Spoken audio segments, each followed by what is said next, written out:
Mais c'est quoi ce solide-là? Mais tu pourrais peut-être calculer la masse volumique.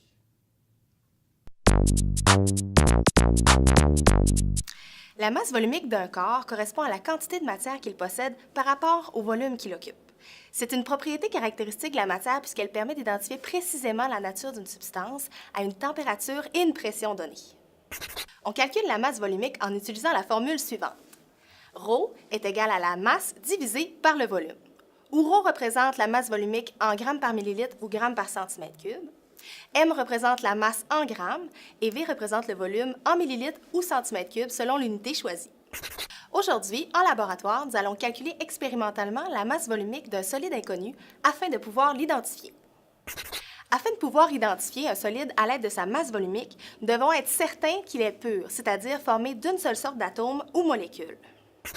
En plus du sarrau et des lunettes de sécurité, nous aurons besoin pour cette expérimentation de notre solide inconnu, d'une balance à fléau, d'un cylindre gradué de 25 ml et d'une certaine quantité d'eau. Si le solide à identifier est plus gros, vous aurez besoin d'un cylindre gradué plus volumineux ou un vase à trop-plein, ainsi qu'une plus grande quantité d'eau. La première étape est de peser notre solide inconnu à l'aide de la balance à fléau. Il est possible aussi d'utiliser d'autres types de balances, telles que la balance électronique.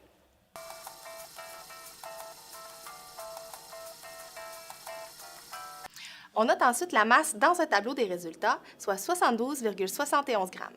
N'oubliez pas de toujours écrire les unités. La deuxième étape est de calculer le volume qu'occupe notre solide inconnu. Si le solide est un prisme droit ou régulier, il serait possible de calculer son volume en mesurant les côtés et en utilisant la formule mathématique appropriée. Par contre, si notre solide inconnu est de forme irrégulière, il sera difficile, voire impossible de calculer son volume. Nous utiliserons donc la méthode par déplacement d'eau dans un cylindre gradué. Donc, nous ajoutons une certaine quantité d'eau dans le cylindre gradué, soit une quantité assez grande pour immerger le solide entièrement. Disons 15 ml.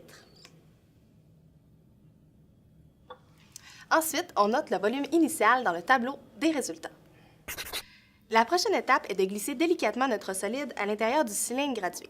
Il est important de l'incliner afin que l'objet n'aille pas frapper directement au fond, ce qui pourrait casser le verre ou faire des éclaboussures et ainsi fausser les données.